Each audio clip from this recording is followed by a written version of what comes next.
Petit b, caractérisation de l'orthogonalité. Alors, de l'orthogonalité de deux droites. Qu'est-ce que ça veut dire que deux droites sont perpendiculaires? Eh bien tout simplement que leurs vecteurs directeurs sont orthogonaux. Qu'est-ce que c'est qu'un vecteur directeur? Bon, quand on a une droite D, un vecteur directeur, c'est n'importe quel vecteur qui a la même direction que cette droite. Alors par exemple, si cette droite, la droite D, c'est la droite AB, ou tout simplement qu'elle contient deux points A et B, eh ben, un bon vecteur directeur, c'est un vecteur AB, ou le vecteur BA d'ailleurs, peu importe le sens. Il n'y a pas de sens, c'est juste la direction. Donc vous en concluez bien entendu que des vecteurs directeurs, il y en a autant que vous voulez pour une droite. Vous prenez deux points quelconques qui sont distincts, et puis vous avez un vecteur directeur. Alors, du coup, pour montrer que deux droites sont perpendiculaires, qu'est-ce qu'il suffit de faire? Je prends deux droites, je prends un premier vecteur directeur de la première droite, un deuxième vecteur directeur de la deuxième droite, et je vérifie que ces vecteurs sont orthogonaux, c'est-à-dire je calcule leur position scalaire. Si ça vaut 0, les vecteurs sont orthogonaux, et donc puisqu'ils ont les mêmes directions que les droites, c'est-à-dire que les droites sont perpendiculaires,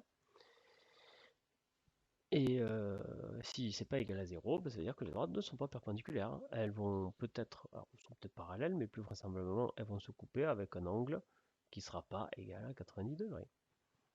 Et cet angle, on vient de voir qu'on était capable de le calculer. Au fait, juste, non. Ouais. Exercice 2. Soit ABCD, donc du coup on va appliquer ça tout de suite. Soit ABCD en carré de côté 1. Oui, le voici. Soit I le milieu du segment AB. Oui, le milieu. Et J celui du milieu du BC.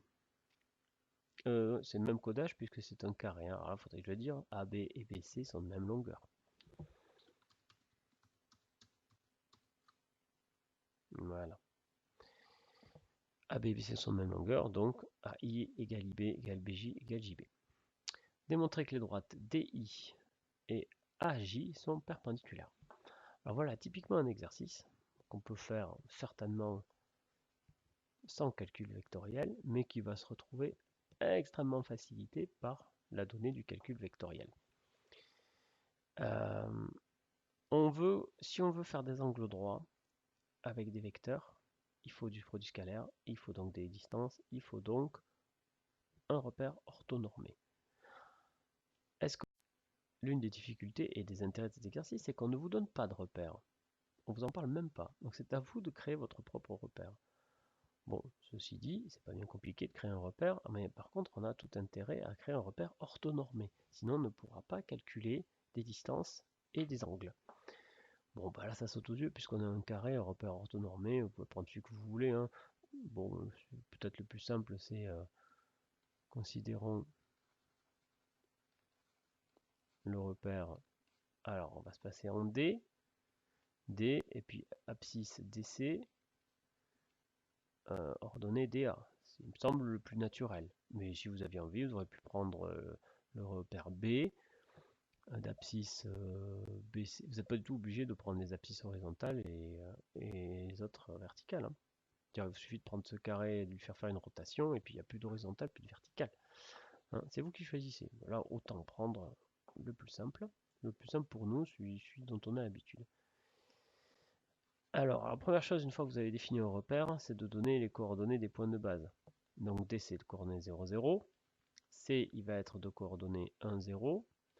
C'est l'équivalent du I habituel. A, il va être de coordonnées 0, 1. B va être de coordonnées 1, 1. I étant le milieu de AB, par la formule des milieux, vous avez automatiquement que les coordonnées de I sont la moyenne des coordonnées, c'est-à-dire 0 plus 1 divisé par 2, ça fait 1,5. 1 plus 1 divisé par 2, ça fait 1. De toute façon, vous lisiez sans problème, c'était à 1,5 d'abscisse et 1 d'ordonnée. J étant le milieu de BC, pareil, vous calculez sans problème que J Alors je fais les coordonnées de B et de C. 1 plus 1 divisé par 2, 1. 0 plus 1, 1,5. Là encore, il n'y a pas de problème de voir que le point J se trouve à 1, 1,5. Dans un repère orthonormé. Bon, j'ai calculé tous les points. Donc ça, c'est le truc de base.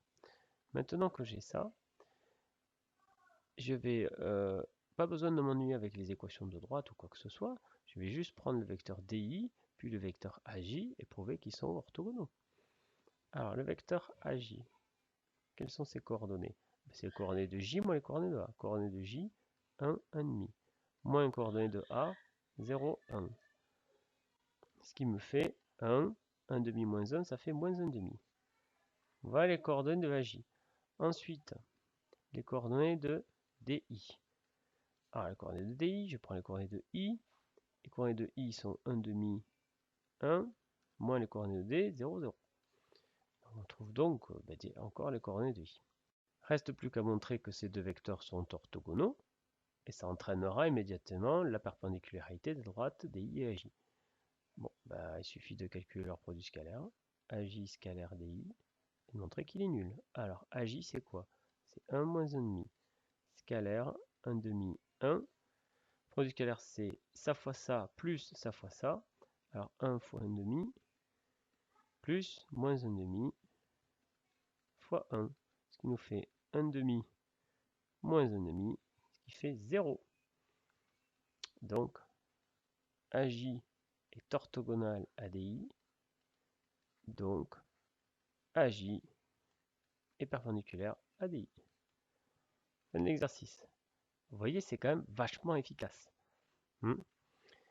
Alors, c'est un peu long à mettre en place, ce repère. Mais une fois qu'on l'a, on peut continuer à répondre à des tas de questions, vous voyez. Plus il y a de questions, limite, plus c'est pertinent. Mais même là, essayer de faire cet exercice sans les vecteurs, sans le produit scalaire, c'est tout à fait faisable. C'est faisable avec des considérations de triangles, de choses comme ça. Là. On peut y réfléchir une minute. Comment on pourrait faire? Donc on n'a pas ces longueurs là. Donc on est gêné, on ne peut pas faire du Pythagore. Parce que ah si, autant pour moi. Autant pour moi. D'ailleurs, on vous dit qu'il est de côté 1. On pourrait ne pas vous le dire. Bon, ça changerait pas grand chose. Même avec un paramètre, on s'en sortirait. Bon, effectivement, on peut faire du Pythagore, on peut calculer cette longueur. On peut calculer cette longueur, mais trouver cette longueur par rapport à celle-là, c'est pas du tout évident. Ce point-là, il nous échappe. Et encore, le plus simple, ce que vous auriez pu faire l'année dernière, mais ça revient encore à mettre un repère, c'est calculer les équations de droite, déterminer les coordonnées du point d'intersection. Une fois qu'on a les coordonnées du point d'intersection, on peut calculer ses longueurs et faire du Pythagore. Mais là encore, ça revient à faire un repère. Sans repère, c'est sûr que c'est faisable, mais ça saute pas aux yeux là. Si on doit pouvoir utiliser le fait qu'il y a un triangle, non, il n'est pas isocèle. Bon. Des triangles semblables. Ouais, ça doit marcher avec les triangles semblables, ça. Ce triangle-là, il est semblable à celui-ci. Oui. Ce côté, c'est les mêmes. Ce côté... Ah non, ça marche pas. Et il n'est pas semblable là. Ouais, non, c'est pas si évident. Il est peut-être semblable, si, mais c'est pas du tout évident. Bon, vous voyez, là, en tout cas, moi, je le trouve pas tout de suite. Bon, eh ben, stop pour cet exercice.